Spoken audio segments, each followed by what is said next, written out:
సింహాచలం చందనోత్సవంలో గోడ కూలిన ఘటనలో మృతి కుటుంబాలకు ఎక్స్గ్రేషియా అందించారు అధికారులు. మృతి చెందిన ఒక్కొక్కరికి 25 లక్షల రూపాయల చొప్పున ప్రభుత్వం నష్టపరిహారం ప్రకటించింది. దీంతో ఇవాళ చంద్రపాలెంకి చెందిన భార్యాభర్తలు సాఫ్ట్వేర్ ఉద్యోగుల కుటుంబాలకు 25 లక్షల రూపాయల చెక్కులు అందజేశారు.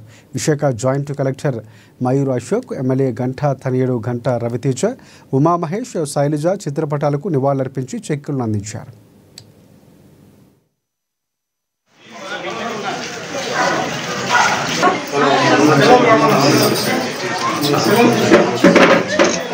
వీడియో తీసుకున్నాం.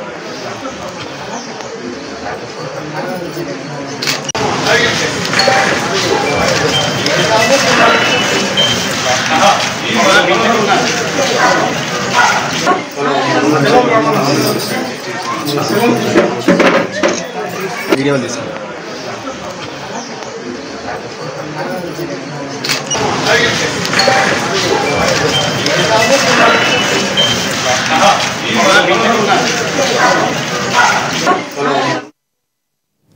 భారత్తో పాకిస్తాన్ సరిహద్దుల్లో ఉద్రిక్తతల వేళ